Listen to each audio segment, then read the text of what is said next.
fond donc, sur le logarithme népérien. Donc du coup, on a une fonction f de x qui est égale donc, à ln de x.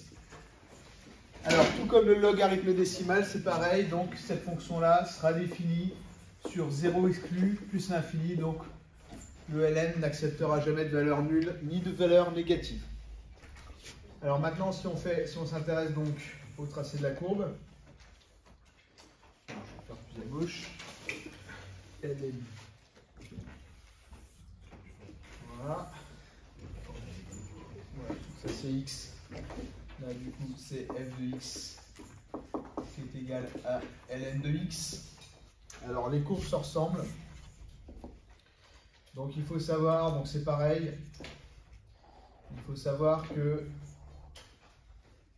le logarithme népérien donc, va passer par l'axe des abscisses, donc en l'abscisse 1, d'accord. Et du coup, c'est comme le log, il va repartir de moins l'infini. Il va donc croiser cette valeur ici, d'accord. Et après, donc, il y a un point remarquable qu'il faut bien connaître, c'est l'abscisse E, d'accord. Alors E, c'est exponentielle de 1 en réalité. Alors, on verra la fonction exponentielle plus tard. Mais ça vaut à peu près, donc, il y a une valeur approchée à ça, c'est à peu près 2,72. Et il faut savoir qu'en ce point-là particulièrement, la fonction de logarithme népérien vaut 1. Ici, d'accord, donc je vais prolonger. Et après, donc du coup, ça va monter tranquillement, tout comme le log. Mais ça va quand même aller vers l'infini.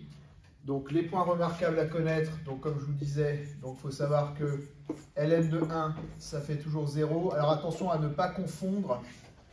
Je vois beaucoup sur les copies des gens qui marquent ln de 0 égale 1. Faites attention, ce n'est pas vrai, c'est ln de 1 qui vaut 0. Et de même que, comme je viens de le dire également, donc ln de E, donc justement, ça fait 1. Donc là, ces deux égalités-là traduisent donc les deux points remarquables par lesquels donc passe cette courbe. D'accord? Alors, il faut également savoir donc les limites. D'accord? Alors, la limite lorsque x tend vers 0 par valeur positive de la fonction ln de x, si on tend donc vers 0, on voit bien que la courbe descend très bas. D'accord? Donc la limite, c'est moins l'infini. De même que la limite, lorsque x tend vers 0, tend vers plus l'infini, excusez-moi. Donc de cette fonction-là, donc c'est comme le log, c'est pareil, c'est-à-dire qu'en fait, on va donc aller tranquillement. Donc ça va monter très doucement, mais ça va quand même y aller. Et donc on pourra dire que la limite, c'est quand même plus l'infini. Voilà, donc ça, c'est les quelques formules de base qui sont donc associées donc, à cette courbe-là. Alors bien sûr, maintenant il y a des formules, comme vous pouvez le savoir. Donc il faut savoir, donc déjà formule en ce qui concerne la dérivation. Donc si j'ai f de x qui est égal à ln de x, d'accord. Bon, bien sûr avec x positif. Dans ce cas-là, donc la dérivée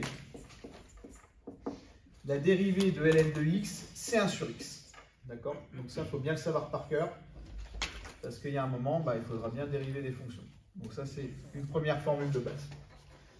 Ensuite, si on a une autre formule un peu plus complexe, et donc on a f de x donc, qui est égal donc, à ln de u de x, c'est-à-dire que u, c'est une fonction de x.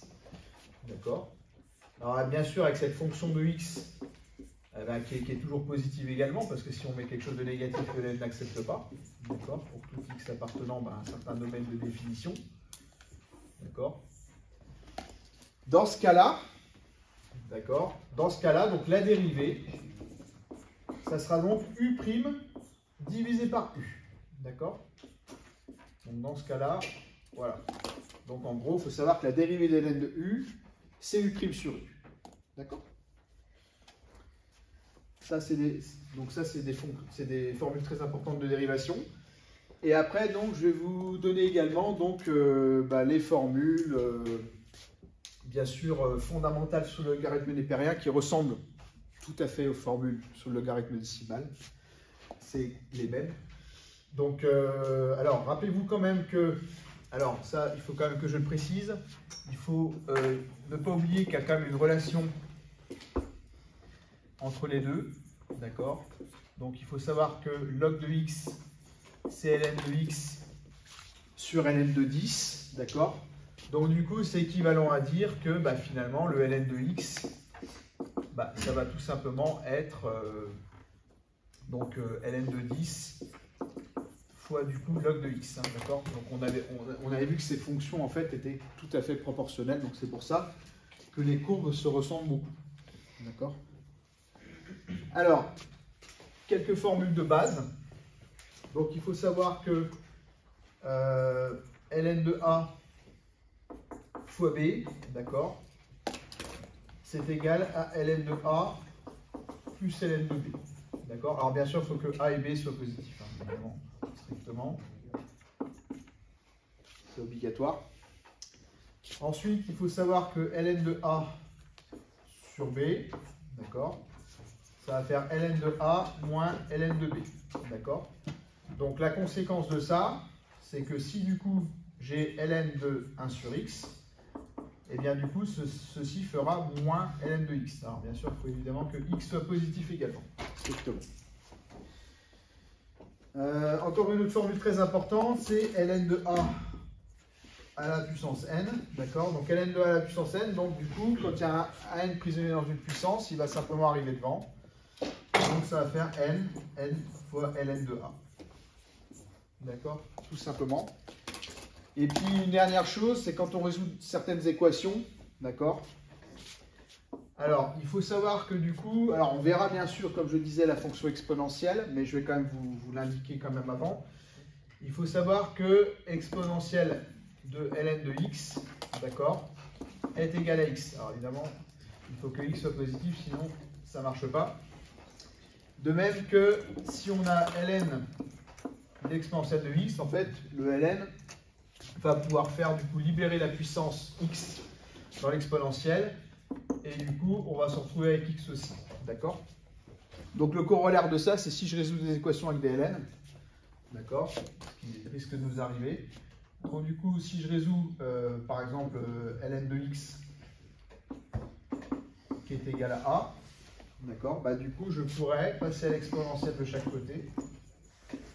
Donc ça fera exponentielle de ln de x, du coup qui est égal à exponentielle de a.